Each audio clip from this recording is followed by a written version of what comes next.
Hey,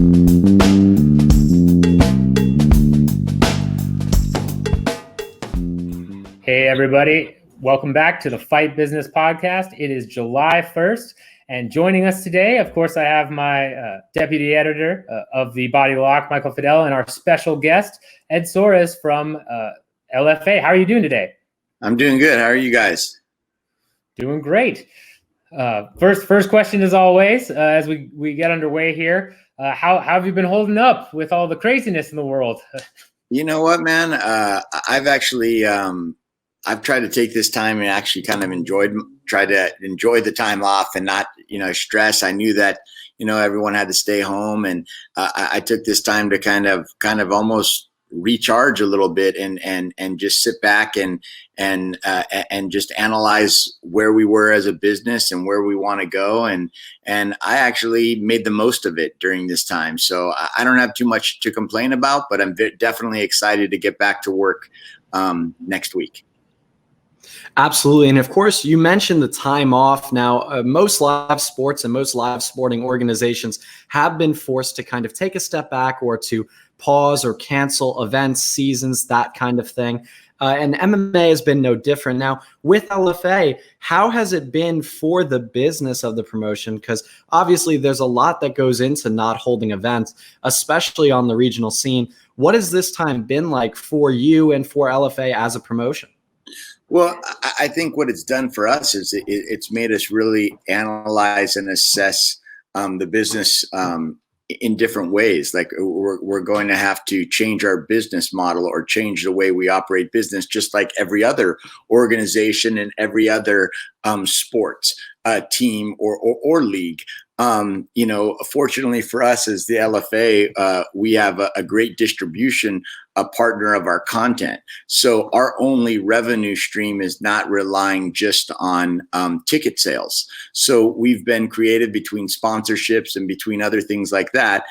We've been able to figure out a way to make it work, You brought up, your distribution deal and sponsorships. Particularly with sponsorships and partnerships, we've talked to a couple other promotions. We know that there have been kind of renegotiations or some sponsors trying to, change deals or things of that nature due to the pandemic. Have you run into that at all on your end of trying to, basically change the way that your partnerships are structured?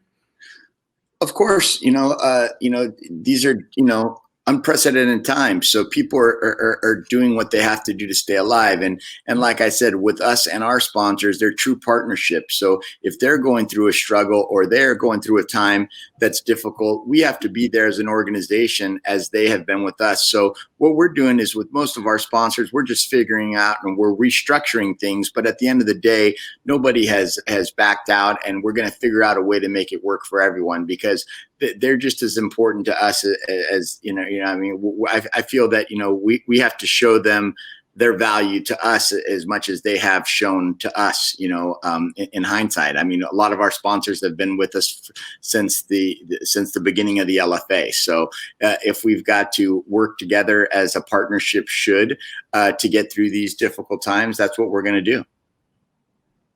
Right. And you've mentioned that, of course, these are unprecedented times. Every day, it seems like there are new restrictions or loosened restrictions. There are more cases or less cases. Different areas are affected with different situations. What led to these events coming to be as LFA's official return to action? What made this time the right time, and what went into that decision for LFA? Well, the way I always felt is we were kind of, we were waiting for the UFC to kick in the door, and we were going to follow in after. And that's kind of what we've done. We've sit and analyzed what the UFC was doing. And they've done an incredible job at being able to be very safe and have proper testing in place. Obviously, you've seen there's been a few incidents where people have tested and they've been able to contain it and do that. So we're not, we're trying to do take as much of their protocol and as much of they've done. We're trying to implement that into our business to make it as safe as we can. And we finally feel that it's we're in a place where we can do that. Also with our partners that we teamed up with, and why we went to South Dakota is we teamed up with Sanford Medical, which Sanford Medical, they own the arena that we're doing it at. And on top of that, they're going to be helping us with all the testing. So we formed like a partnership with them to, we're going to be doing all 4 shows there, and we have a system in place to make it as safe as possible. Got it. Yeah, no, that makes a lot of sense. And in terms of that partnership itself, obviously the UFC has led the way in terms of protocols. They've kind of gotten it down pat now after doing several events. For your end, kind of copying that protocol and that partnership, we've heard from different promotions about fighters kind of having to get tests themselves before they arrive, and then they're tested on site. We've heard, you fly in a couple of days early and then get tested again. It's all covered by the promotion. What does that procedure look like for LFA around these events in July? Yeah, definitely. The fighters in the corners and will be getting tested as soon as they land. There are some different things that we've had to do to implement for the safety.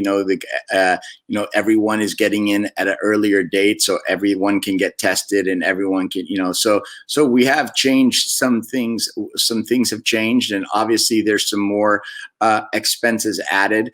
But at the end of the day, what's important is us being able to get back safely without jeopardizing any quality of the product that we produce. One thing I can guarantee you, just like the UFC, is that when you tune into an LFA show next, even though all these different circumstances are going on, you're still going to see the same quality of production with the same quality, if not better quality, of fights.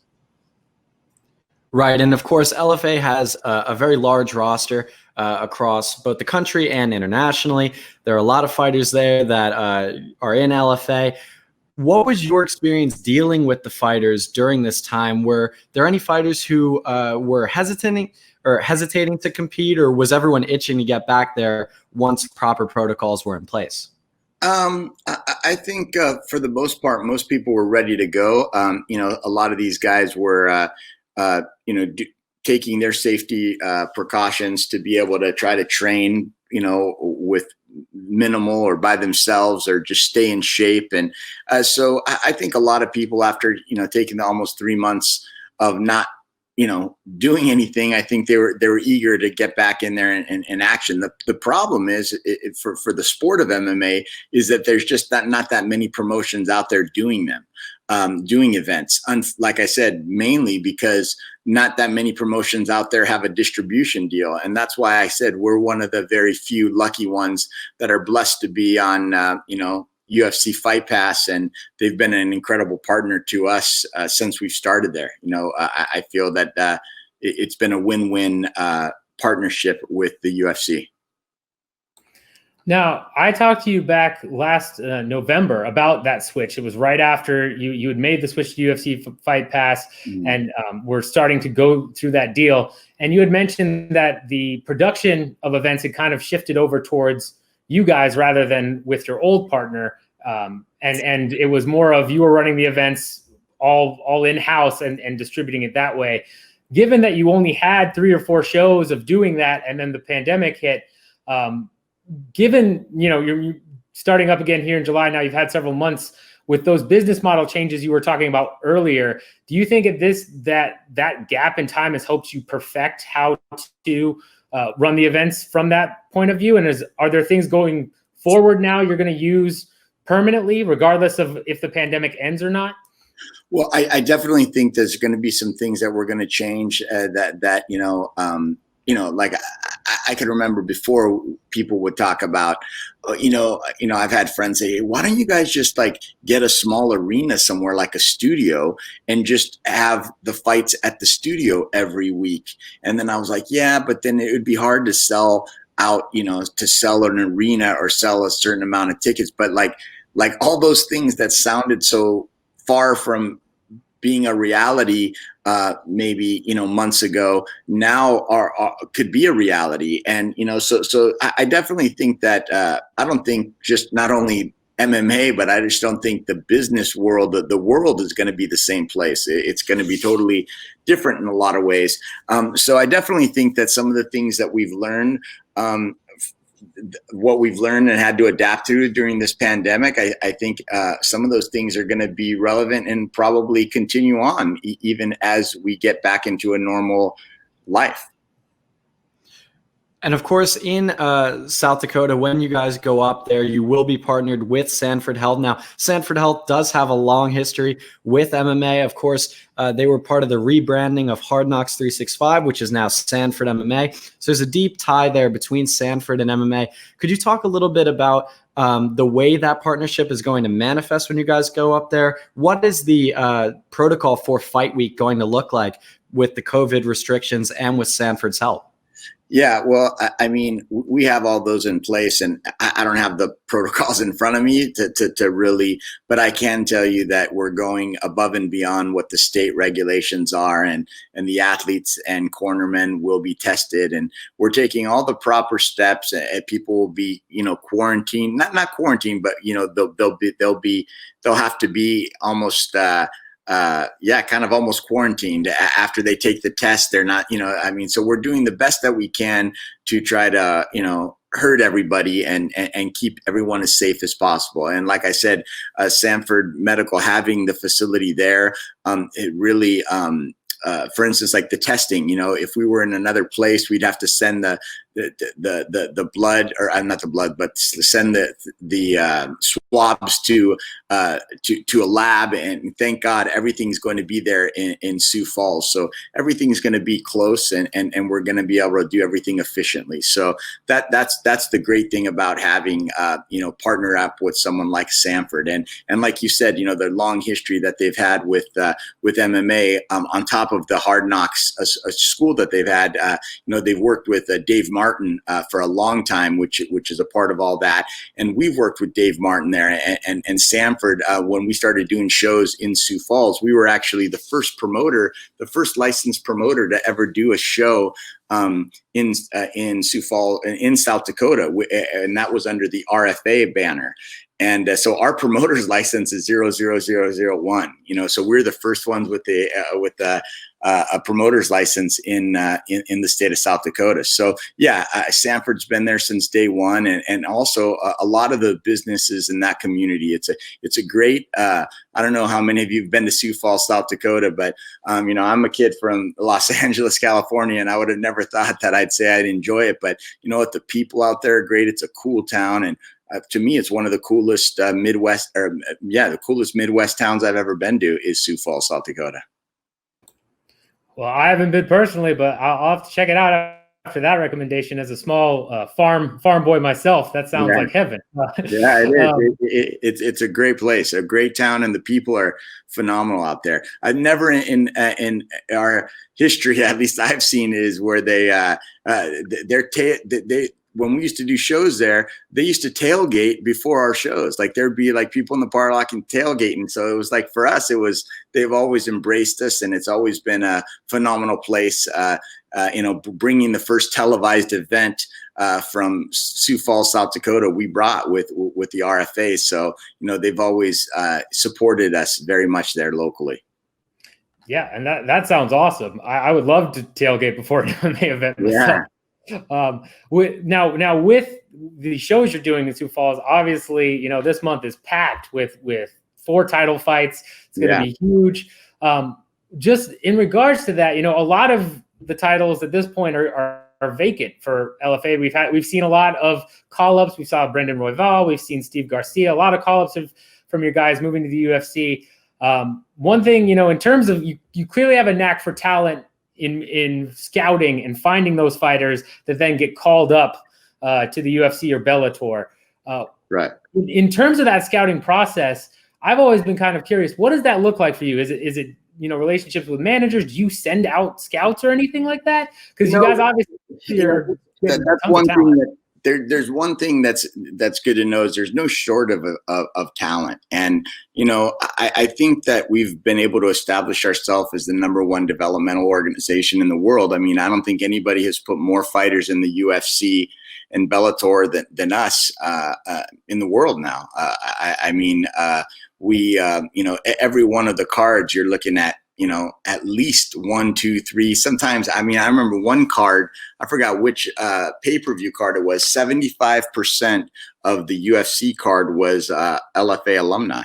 So definitely, I feel that a lot of the unsigned talent knows that we're a great vehicle and a great platform for them to be able to display their skills. And as you've been able to see, not only have the talent that comes from the LFA do extremely well in the UFC, but they've won titles, and so I do feel that we're like a proper testing ground to prepare these fighters for the next level. You've got guys that like the Henry Cejudos who came up through Legacy. You got Brian Ortega, you got Pedro Munoz, you've got Alan Jaban, you've got Holly Holm, you've got Mackenzie Dern. There's just so many people that have came up that are still competing and doing extremely well. So I definitely feel that we're the right.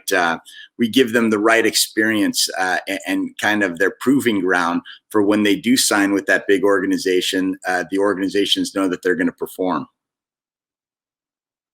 Right, absolutely. And of course, the list goes on and on as far as LFA fighters who are now thriving over in the UFC. There are fights that have been booked and are being talked about that are, by extension, title fights between LFA champions. So we see these trends over and over again from LFA. Now, of course, being what you consider to be the best developmental league and being partnered with UFC Fight Pass, is there a formal agreement between LFA and the UFC as far as, for example, UFC out clauses in contracts or any kind of pipeline deal? Or is this all a matter of you produce good talent and they like to sign it?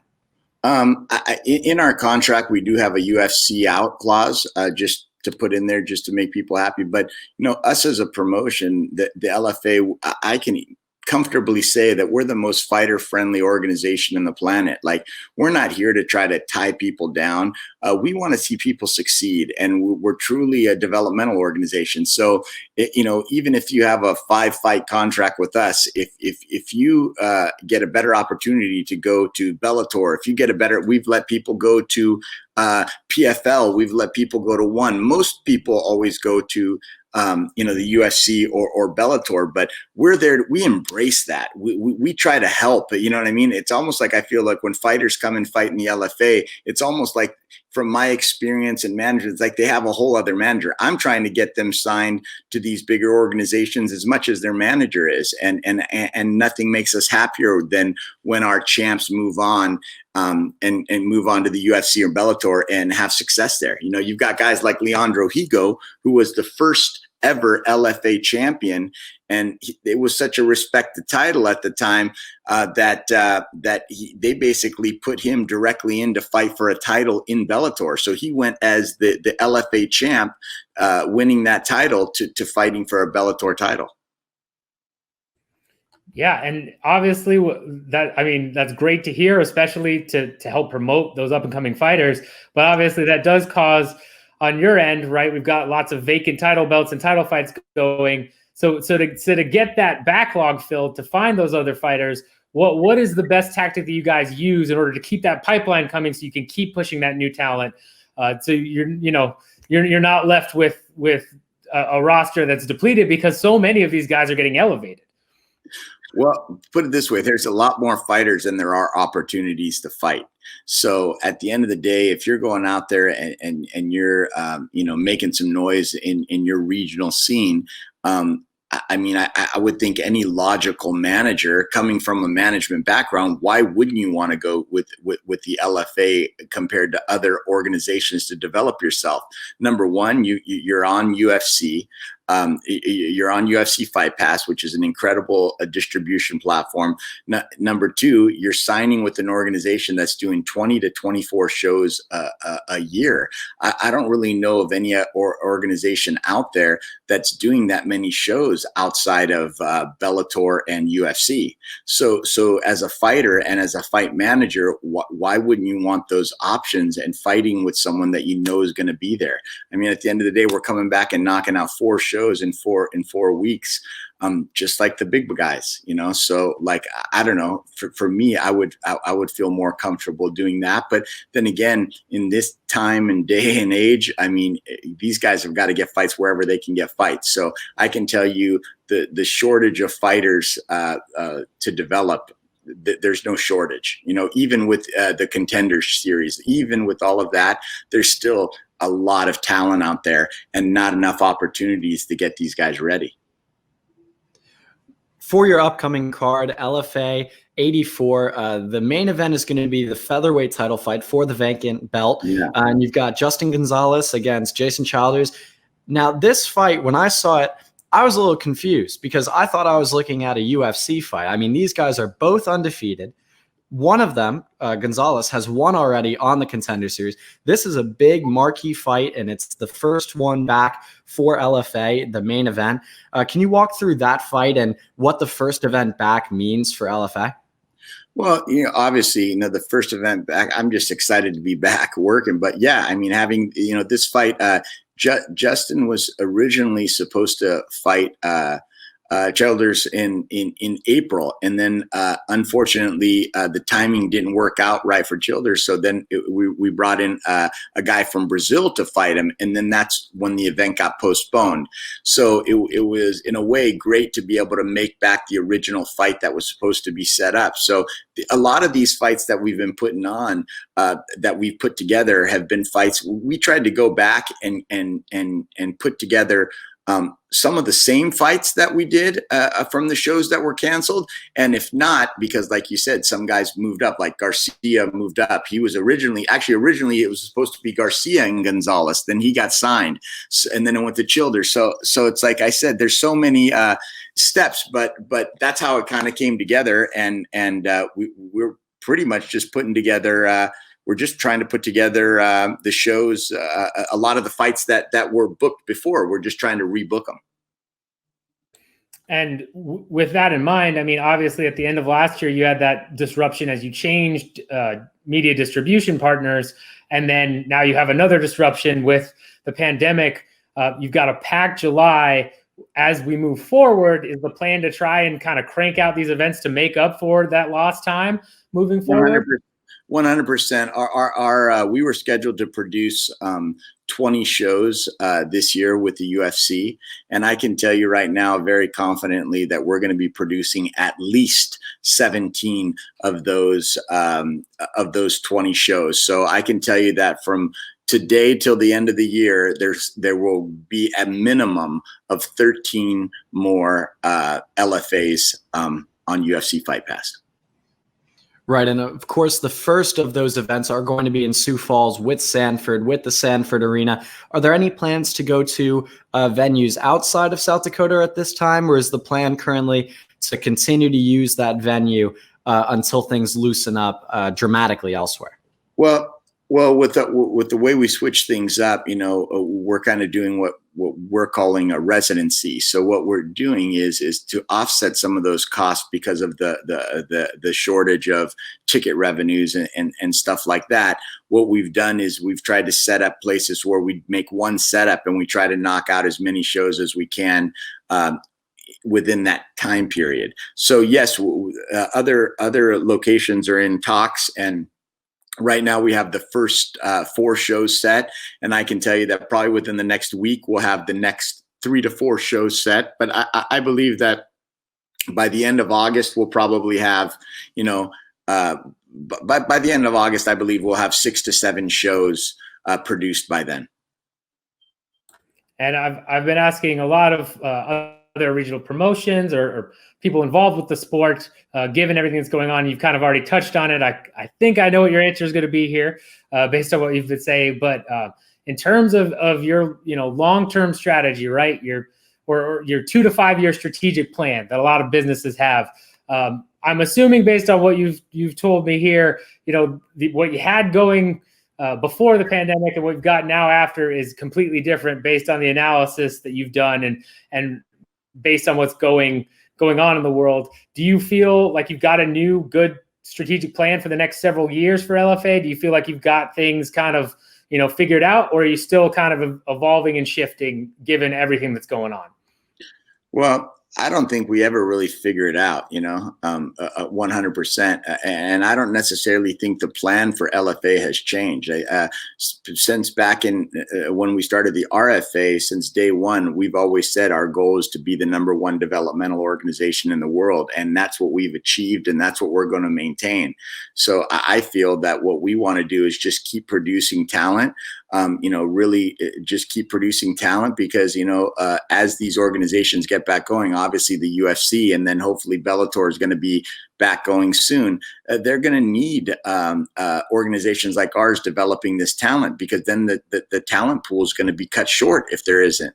So for us, our goal is still the same, man. Nothing has changed. We're not looking to be the try to compete against. No, we don't want to compete. I absolutely love what I do. I love dealing with these guys at this level of athlete is humble. They're grateful.